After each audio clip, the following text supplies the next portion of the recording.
먼저 말씀을 봉독해 올리겠습니다. 출애굽기 27장 20절로 21절 말씀입니다.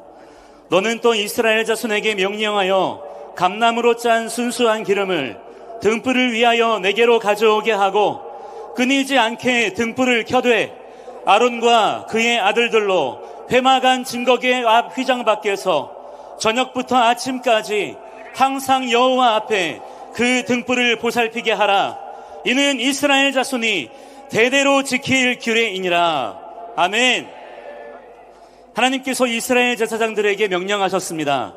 성소 안에 있는 등불을 꺼뜨리지 말아라.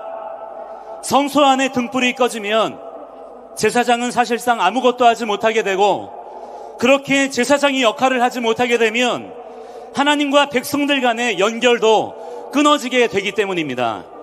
그러면 이 등불이 꺼지지 않게 하기 위해서 무엇을 어떻게 해야 되느냐? 백성들이 직접 돌로 찧어 만든 순전한 기름을 계속해서 공급해야 된다는 것입니다. 즉, 백성들이 직접 수고하고 땀 흘려 만든 기름으로 성소의 불을 밝혀야 된다라고 말씀하신 것입니다.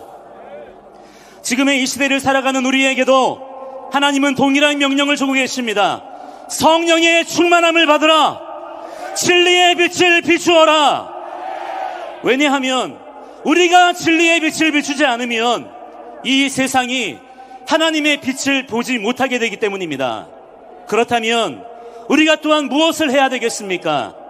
우리 각자의 수고와 헌신과 희생과 노력이 필요한 것입니다. 그러나 지난날 우리의 모습은 어떠했습니까?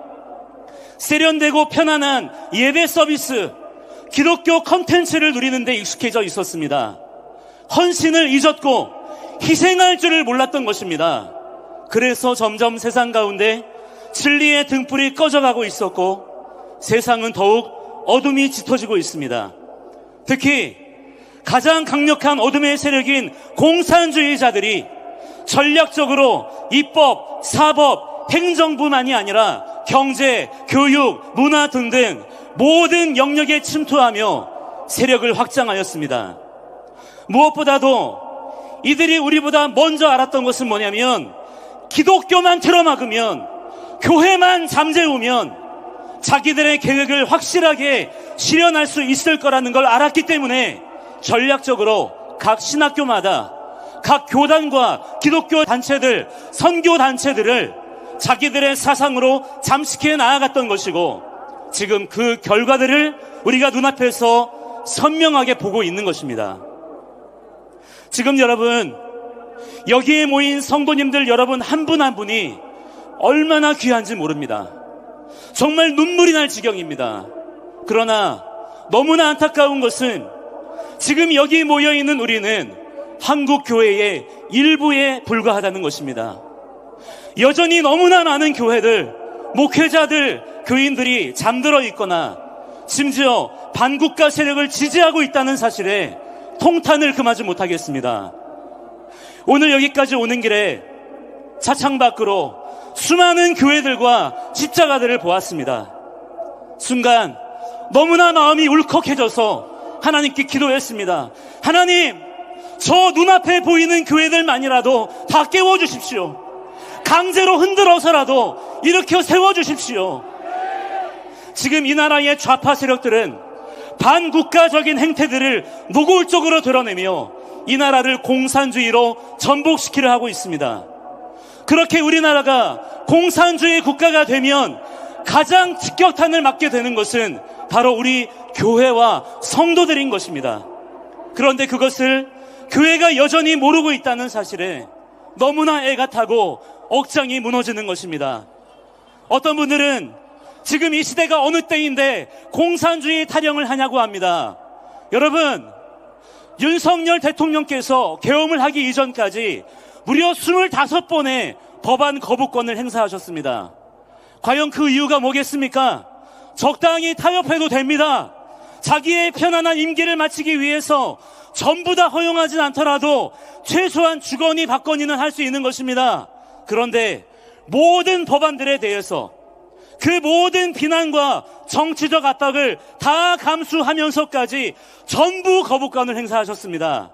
그 이유는 그런 법안들 하나하나가 통과될수록 우리나라가 실제적으로 공산주의 국가가 되기 때문인 것입니다. 양국법, 노란봉투법, 재상병특검법, 민주유공자법, 이태원 참사특별법 등등 저 더불어인민당이 발의한 모든 법안들의 특징은 우리나라 백성들을 속이고 기만해서 결국은 국가체제 자체를 공산주의로 바꾸고자 하는 그들의 사악하고 교활한 시도였던 것입니다. 그걸 윤석열 대통령께서 정확하게 간파하시고 다 막아내신 것이고 결국에는 감옥에 갇히게 될 걸 뻔히 아시면서도 계엄이라는 자기에게 가장 불리한 선택을 스스로 감행하신 것입니다. 이 나라를 공산주의 세력으로부터 막아내기 위한 자기 희생과 헌신이었던 것입니다. 그렇다면 등불을 꺼뜨리지 말아라 라는 명령을 하나님께로부터 직접 받은 우리 주의 몸된 교회와 성도들은 과연 무슨 희생과 헌신을 지금 하고 있습니까? 지금 온 세상이 실제적인 공산주의 사상의 위협 앞에 놓여 있는 상황에서 교회와 목회자들, 교인들이 해야 될 일이 무엇이겠습니까? 장신대 학생들이 3월 12일에 탄핵반대 시국선언을 준비하고 있다고 합니다. 그런데 이것을 장신대 교수들이 직접적으로 방해하고 있다고 합니다. 어떤 목회자들은 강대상에서 공개적으로 대통령을 저주하고 저 이재명 반국과 괴수에 부역하는 일당들을 지지하고 있습니다. 애국 성도들의 입을 은혜라는 이름으로, 사랑과 평화라는 이름으로 강제로 그 입을 틀어막고 있습니다. 지금 한국교회는 하나님께서 맡기신 이 세상을 위해 과연 어떤 희생과 헌신을 하고 있단 말입니까? 화 있을진저 회개하고 돌이켜야 되는 것입니다. 국보 이승만 대통령은 독립정신에서 이렇게 말씀하셨습니다. 나라를 해치는 자만이 나의 원수가 아니라 나라를 구할 수 없다고 포기한 자 또한 나의 원수이다. 내 마음속에 나라를 구하는 것을 기피할 생각이 조금이라도 있다면 내 마음 또한 나의 원수이다. 이 말씀이 오늘 우리에게 얼마나 큰 도전을 주는지요. 우리의 원수는 외부에만 있지 않습니다. 우리 안의 무관심, 우리의 나태함, 그리고 희생을 기피하는 마음이 바로 또한 우리의 원수인 것입니다. 이 시대의 빛이 되기를 포기한 교회, 그리고 그 책임을 외면하는 성도들이 바로 이 나라의 위기를 더 깊게 만들고 있는 것입니다.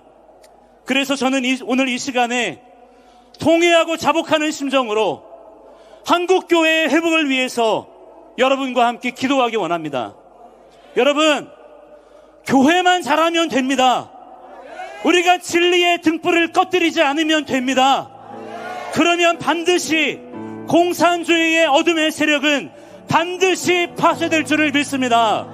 우리 이 시간에 기도합시다. 한국교회 목회자들을 위해서, 잠들어 있는 교인들을 위해서 그들의 눈을 가리고 있는 비늘 같은 것들이 다 벗어지게 하여 주시옵소서. 희생과 헌신으로 사명을 감당하는 자들이 다 되게 하여 주시옵소서. 우리 간절한 마음으로 주여 한번 부르고 함께 기도하며 나아가겠습니다. 주여. 하나님 살아계신 아버지 하나님, 이 땅의 모든 세워진 교회마다 목회자들이, 교인들이, 아버지 신학교마다 아버지 일어나게 하여 주시옵소서. 등불을 꺼뜨리지 말라. 순전한 기름을 공급하라.